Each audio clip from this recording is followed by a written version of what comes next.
I think you've got to look at two things. I mean, the judge has been remarkably brave, because to punch Harry on the nose so violently. And so I think this has been a vengeful campaign by Harry against all of Fleet Street, wanting to settle scores with all of them. Obviously, News UK, they settled with him. I think the king right now, his best bet would be to distance himself completely, make it clear to Harry that the Sussexes are not welcome at all in Britain. Prince Harry, the rogue son, who is crash landing into the UK today, and there's this gigantic furore, as always, has erupted around the little entitled brat. He and Meghan now, in my view, have reached the end of a chapter. They're now into a serious problem of survival. He thought he was invincible. Prince Harry flew back to London, head held high, ready to play the royal victim once again. He wanted police protection. He wanted the cameras. He wanted the world to see him as the exiled prince returning in triumph. But within 72 hours, his entire second life collapsed. And it didn't happen in the tabloids. It happened in his own father's courts, in front of a global audience. The same High Court judge who previously warned him about twisting the truth just handed him a brutal, historic defeat. I never witnessed anything in terms of what we were accused of doing, and the accusations were despicable. So I feel emotional. I feel vindicated. According to renowned royal expert and former barrister Tom Bower, this isn't just a lost lawsuit. This is the absolute endgame for Harry and Meghan. Well, I'm sure he thought he was going to win, because the lawyers around him kept on encouraging him. And you've got to look at the role of the lawyers in all this. They've been on a gravy train earning tens of millions of pounds because of the action against the Murdoch empire and then against the Mirror Group. They won a lot of money. But this time, they thought they had it all sewn up because they had a concocted fraudulent statement, and they didn't realize it was. Let's talk about the timing, because the timing is devastating. Harry lands in Britain, dropping hints that Meghan and the kids are right behind him for a grand family reunion. But before the media can even set up their tripods, the High Court drops a 436-page hammer. Harry lost. Not by a margin, completely. Harry has made a fortune, gazillions of pounds, trashing his family and revealing the most extraordinarily intimate secrets. Invading everyone else's privacy. So this is the great royal privacy invader trying to put up this fake sword of the Shining Knight, taking on the journalist for doing exactly what he does all the time and makes vast amounts of money out of it. The massive privacy lawsuit against the Daily Mail? Dismissed. The judge ruled that the articles in question were sourced through standard, legitimate journalism. Piers Morgan didn't hold back, calling it a glorious day for press freedom and a nightmare for whining, treacherous little weasels. Harry has lost a gigantic privacy case against the Daily Mail and the Mail on Sunday. A good day for them, a good day for journalism, a great day for press freedom, and a very bad day for ginger, whining, treacherous little weasels. More on that in a moment. The retired Duke of Sussex was, of course, supposed to be travelling with the exiled Duchess and their children. But here is the detail most people missed, and what Tom Bower flagged immediately. This wasn't just a civil case defeat. This was a British prince, under oath in the king's own court, judged to have presented an unreliable, baseless case. And look at the irony.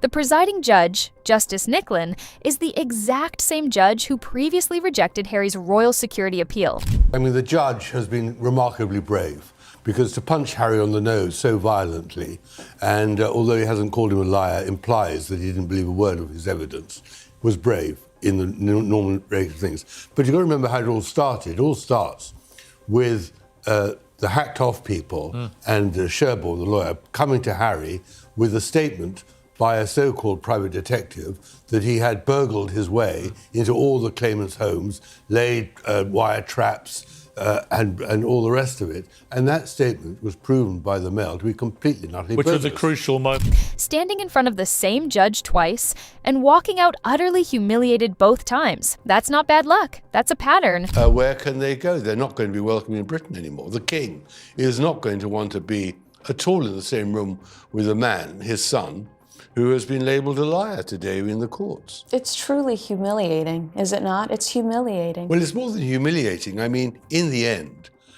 Meghan and Harry went to America to get their privacy, but to monetize... LOL. The privacy. to monetize their fame and all the rest of it. And they did very well at the beginning. Meanwhile, the journalist Harry's legal team tried to drag through, the mud stood completely vindicated. Katie Nicholl, who fought this legal battle while recovering from major cancer surgery, was praised by the judge as honest, credible, and impressive. The victim narrative just completely dissolved.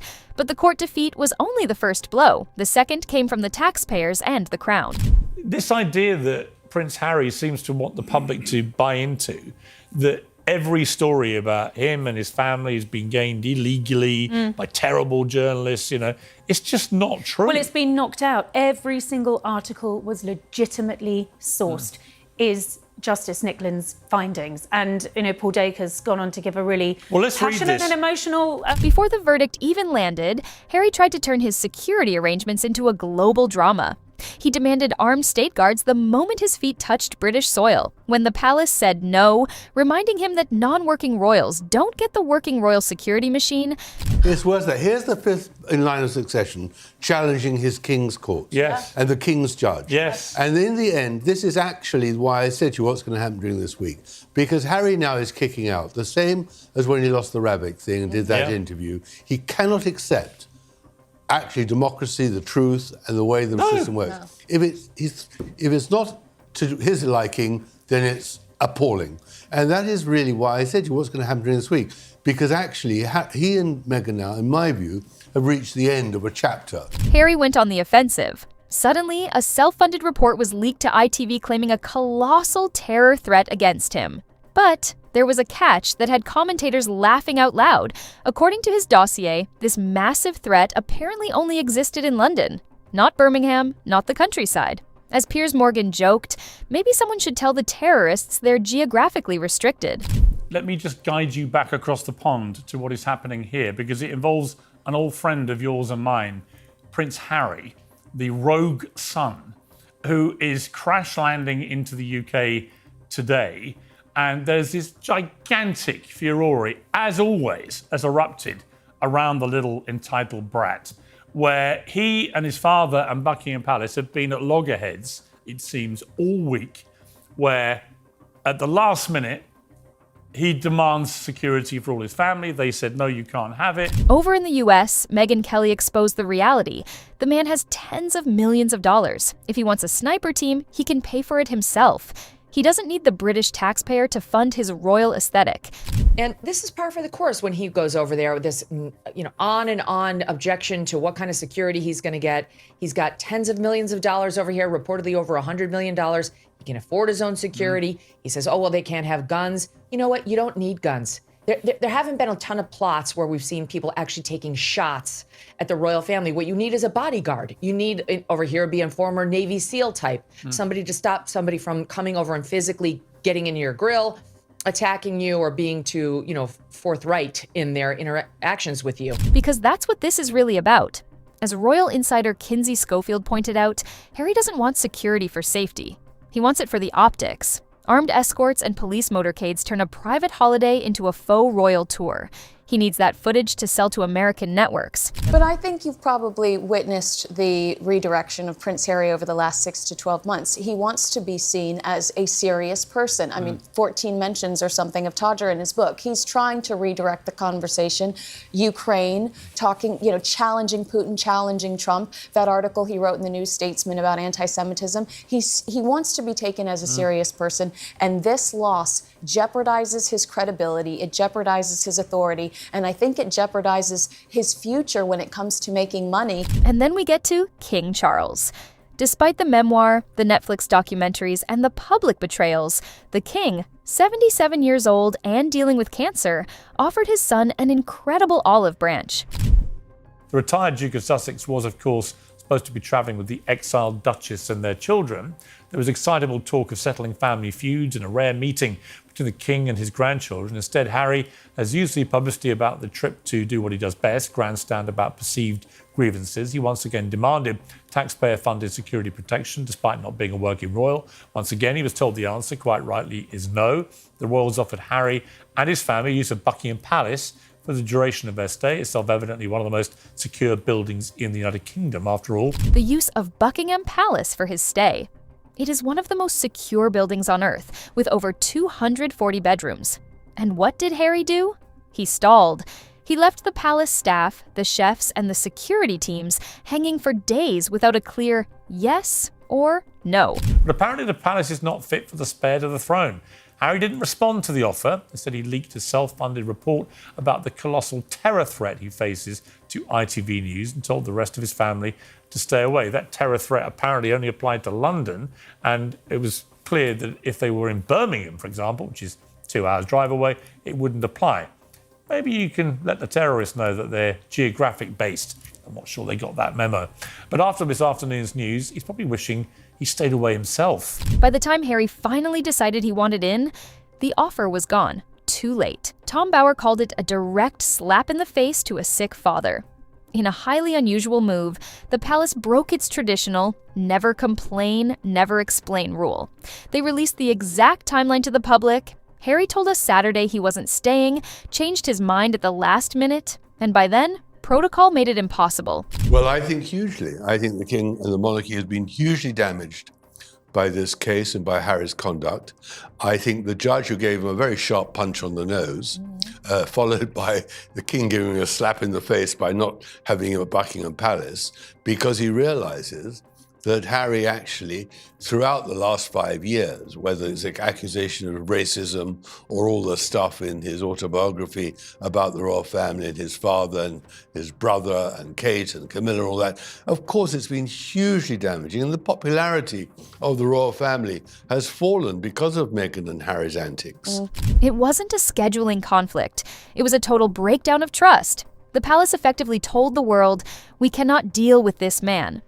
To make matters worse, journalist Charlotte Griffith revealed that the secret meeting between Harry's camp and the palace was actually leaked to the press by the Sussex camp itself, proving that the leaks they constantly blame on the royal family are coming from their own house. This level of public fallout has forced a comparison that makes Buckingham Palace incredibly uncomfortable. And the many other journalists that have gone through this. And I've worked on Fleet Street now for 20 years. I've been at Vanity Fair for 15 of those. I was at the Mail on Sunday for 17 of those years. And they were wonderful years of journalism. And, you know, I did journalism the hard way, right? I went out every night. I partied with Prince Harry. That story came out in the court when, you know, he couldn't remember, but he invited me into the party, into his inner circle. I did things the old-fashioned way, went and knocked on doors, curated contacts, got people on side. I remember being told when I was under questioning. For decades, stripping a royal of their titles was considered unthinkable. Then came Prince Andrew, stripped of his patronages, his military titles, and his state-funded security. So the public is asking, if it could be done to Andrew, why not Harry and Meghan? And there's no comparison to Andrew. But the interesting thing about, Andrew to me, by not being properly interviewed under caution in America and here, until he does that, I've got no time for it. It's like, you deserve all you have on the thing. But he was stripped of his titles. And I've said... But he still had funded security. Well, it's more complex, because if you actually look at the way they apportion the armed security is what Harry wants, right? The proper armed security. That is the sticking point. Anne doesn't get it.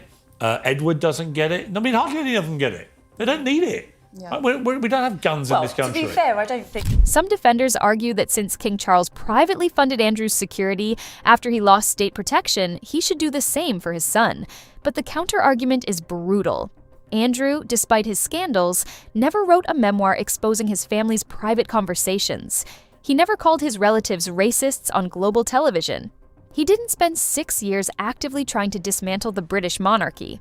In the eyes of the British public, Harry's actions are viewed as far more damaging. And they've been very wary of being used as a PR tool to reconnect them back to the A-list royals, which gives them a currency they can then manipulate and sell back in America. Exactly. And I don't think the royal family are going to let them do it. Exactly. So then the question becomes, well, what happens? How can he, with all the attention this defeat will bring, notwithstanding his Weasley words, as you say, challenging a judge's verdict. It's pretty serious, actually. He's got to be careful he doesn't get into contempt here.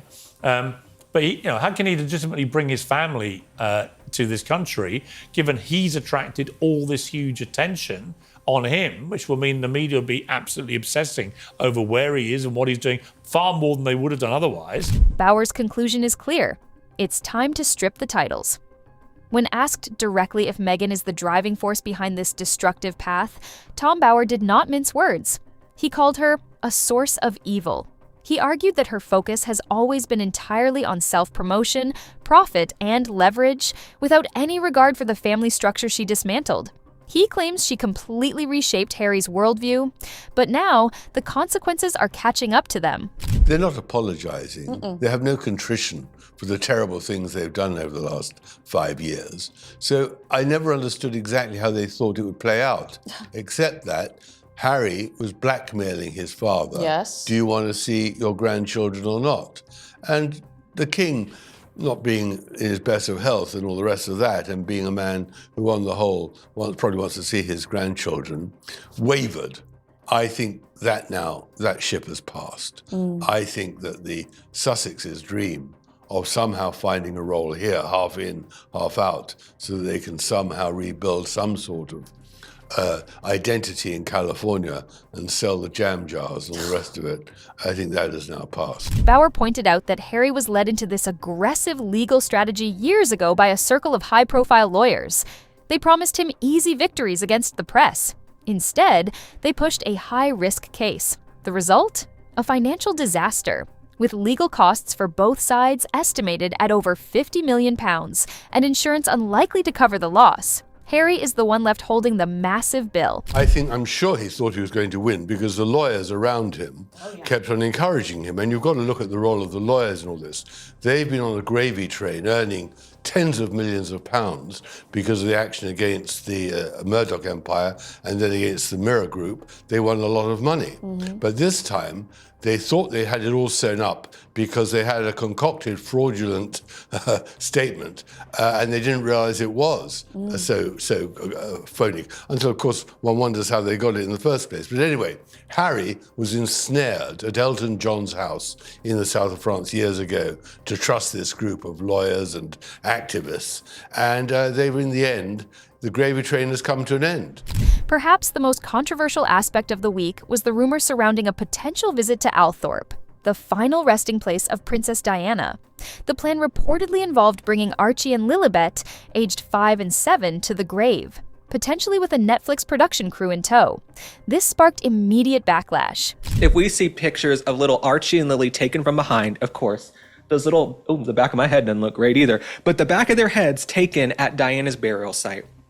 Diana is rolling in her grave because one thing Diana had was class and street smarts. She would have seen Meghan Markle, that little wannabe Hollywood actress, coming from a mile away. Okay, all the moms out there, the grandmas, the dads out there, y'all know what I'm talking about. I've even seen it with my own family members and friends. When they start dating someone, you know when they're a good seed or a bad seed. And especially if you're a family with money and power, you can see it coming 1,000 miles away. Commentators and viewers pointed out the dark irony, taking young children to visit the grave of a grandmother they never met, while actively keeping them away from their 2 living grandfathers, King Charles in London and Thomas Markle in California.